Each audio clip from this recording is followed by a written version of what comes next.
Well, we haven't done a video for a while. I seem to start every video by saying that. It's just been really tough. It was 8 months yesterday since Carol died, and it was a bit of a tough day, a bit of a tough time, really kind of going through the mill about what's the point of it all. But I realised there has to be a point somewhere, just I can't see it. So I just carry on putting one foot in front of the other for me, for the kids. Well, not for me actually, for the kids and for Carol. But it seems to be getting harder and harder as opposed to easier.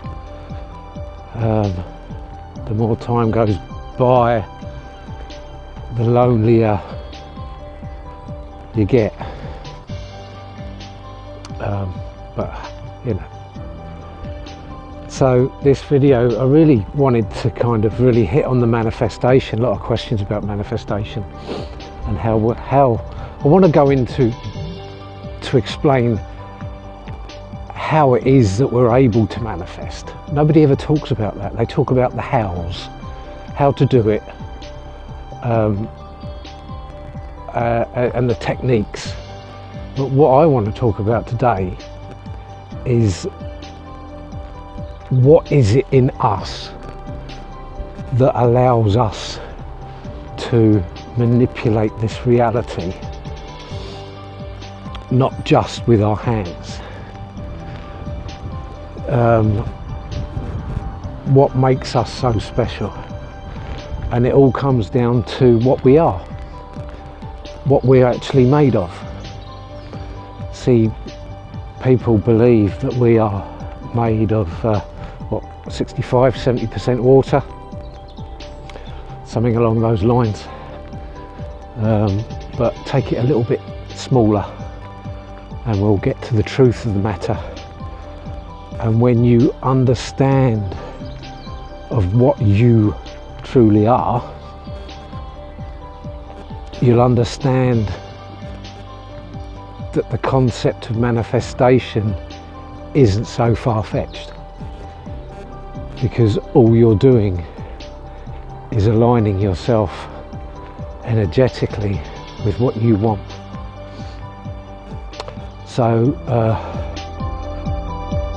yeah, let's go ahead and make this video.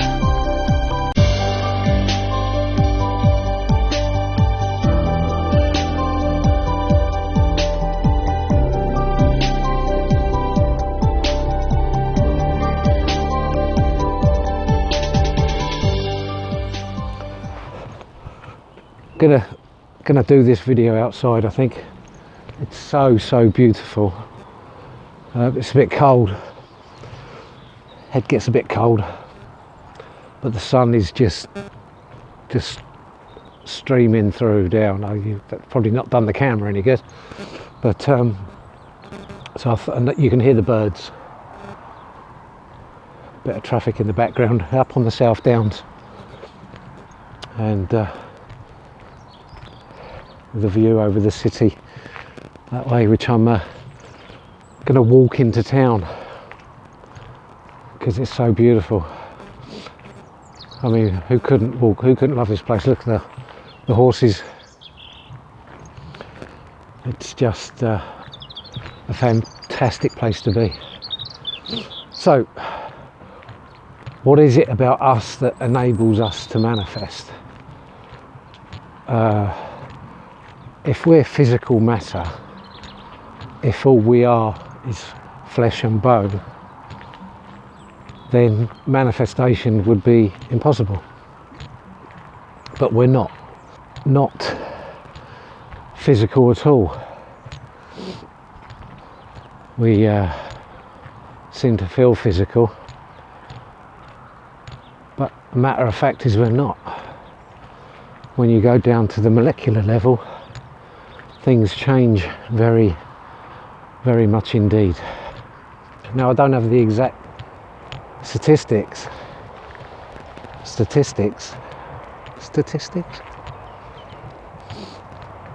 but we are made up of atoms basically, aren't we? cells and atoms. And when you take things down to a small level, things get very different completely. What I mean is, if you take an atom, and the centre of an atom is the nucleus of the atom, and if you was to make that nucleus of an atom the size of a basketball, the outside of the atom will be the size of Wembley Stadium. And all that is in between is empty space. And then if you take things down a little bit smaller to particles and subatomic particles, if you have a particle, the inside of that particle is called a subatomic particle. Again, I'm not a physicist, so I may be slightly out on my stats and what have you. And if you take that subatomic particle and make it the size of a basketball, the same way we did as an atom, the outside of that particle is the size of a planet, apparently, or thereabouts. And all that is in between is empty space or energy. So that's how we are able to manifest. We are energy beings manipulating energy. And rumour has it that if you take the whole of the human race, 7.5 billion of us,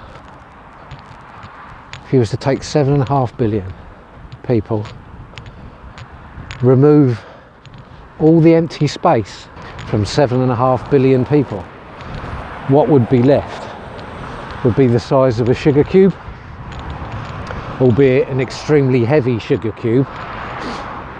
So if you take a sugar cube and divide it by 7.5 billion, that's you. That's what you believe is you. But of course it's not, is it?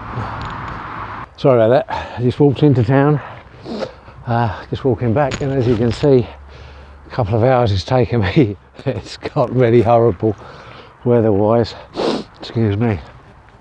So where did I get to? Yeah, sugar cubes. Yeah, so if we divide a sugar cube up into 7.5 billion, that is you. That's what you know, we're told that we know that we are, the physical side of it. So the rest is just energy. So what do we have to do to manifest? That's how we are able to manifest, because we are energy. We're not, you know, physical beings that we believe that we are. So by, you know, you become the frequency of what it is that you're trying to manifest, the vibration. So how do you do that? Through thought and feeling. Feeling especially, because feeling is massively intertwined with the energy that is within the space of our body. We can become very sick and unwell by the thoughts that we have, and in the same respect we can make ourselves very healthy from the thoughts that we have. And that's been proven, placebo effect, to say just one. So basically we're just bags of energy walking around in massive amounts of energy.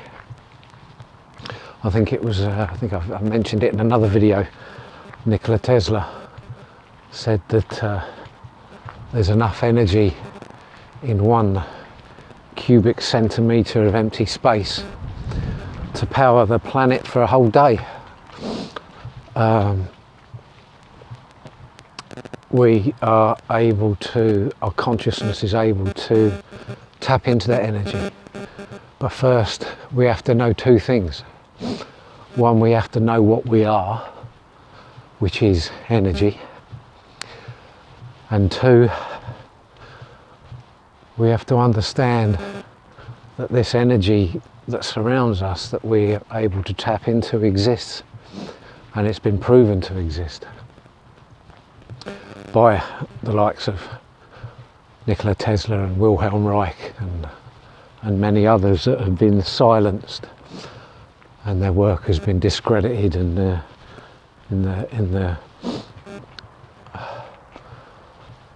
the incidents of Wilhelm Reich thrown into prison, where he died, and his work destroyed by the FDA. Why? If it didn't mean anything, if there was nothing in it, why destroy his work?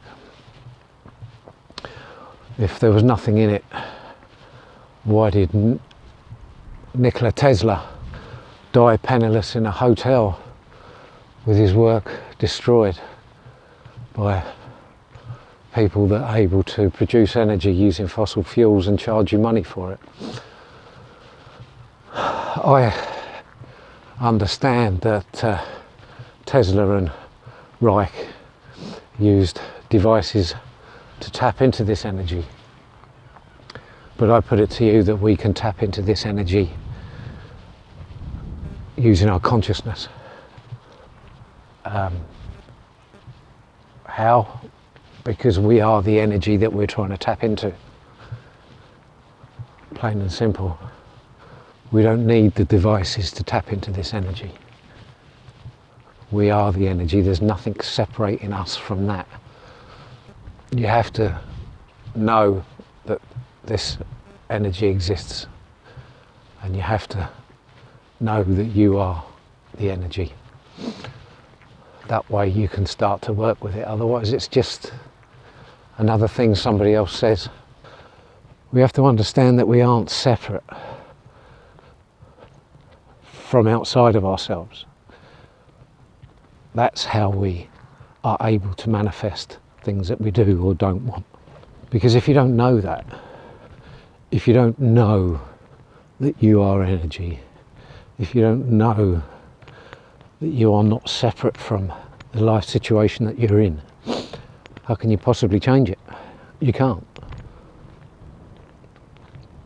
You can't change it at all.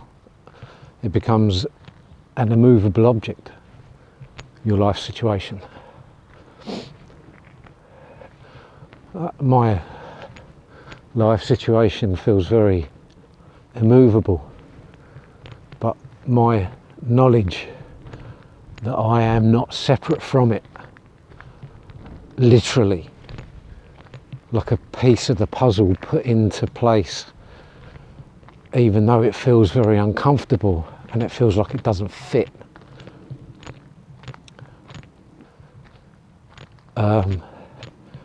I'm still a part of the puzzle,